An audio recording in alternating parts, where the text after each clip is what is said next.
ఇవ్వడం జరుగుతుంది. అదేవిధంగా బస్తా 270 రూపాయలకు దొరకాల్సిన చోట ఈ రోజు 450 రూపాయలు 600 రూపాయలకి ఒక్కొక్క బస్తా మీద అమ్ముతున్నారంటే అందరికీ తెలుసు ఎక్కడ పోతున్నాయో, అన్ని తెలంగాణకు పోతున్నాయి.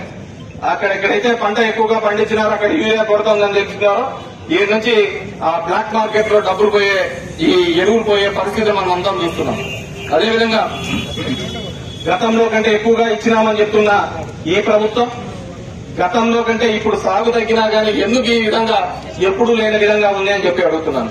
దీనికి పెద్ద విషయం అవసరం లేదు. నువ్వు ఆర్బీకేలు ఉన్నాయి, ప్రతి 2000 జనాభాకు సంబంధించి ఒక ఆర్బీకేలు ఉన్నాయి.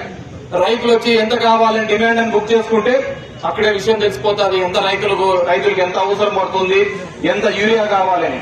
గతంలో అదే విధంగా చేసేవాళ్ళం. అంతకుముందు కూడా చూసినాం మనం 2019 కంటే ముందు వేరుశనగ పంపిణీ అప్పుడు ఏ విధంగా ఉండేది.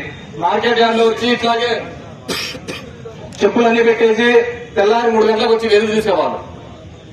తర్వాత క్రమంలో ఎప్పుడైతే ఆర్బీకే ద్వారా మనం ఇస్తున్నామో ఎక్కడే కానీ క్యూలు కానీ వేరుశనగలో ఈ విధంగా ఇబ్బందులు పడుతున్నాయని ఎక్కడే కానీ చూసిన సందర్భం లేదు.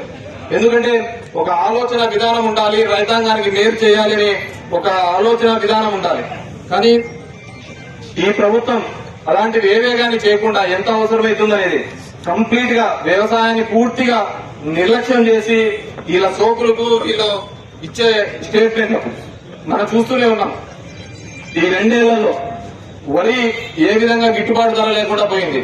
మిరప కోసం ఏ విధంగా గిట్టుబాటు చేయండి. నేను ఒకసారి ముదుగుబ్బ నుంచి పులివెందులు పోతుంటే మా ముదుగుబ్బ నుంచి దగ్గర 500-600 మంది పొద్దున్నే బొలేరోలోనూ ఆటోలోనూ పోతున్నారు. ఏమా ఇట్లా వస్తున్నారు అంటే ఈడ మిరపకు ఉంది అని చెప్పి మిరప కోసం కోయడానికి పోతున్నాం పక్కన లేకి అన్నారు.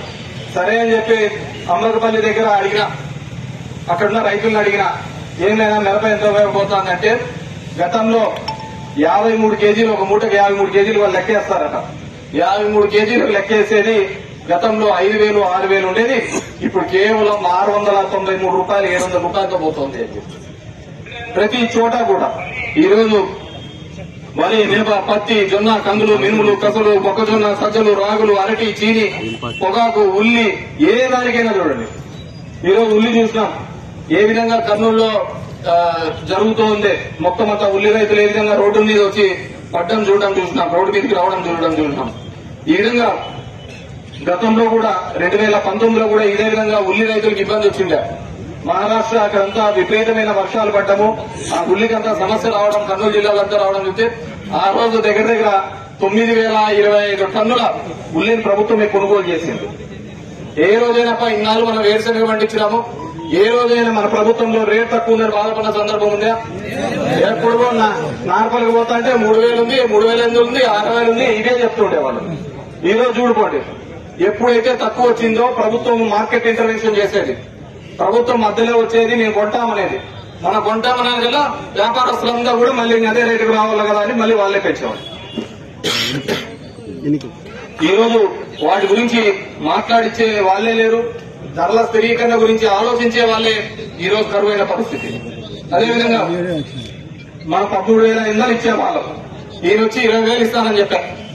అందరికి ఇచ్చి పడేస్తాను, నాయన అట్లేం లేదు అన్నదాతలకు అందరికీ అని చెప్పేసి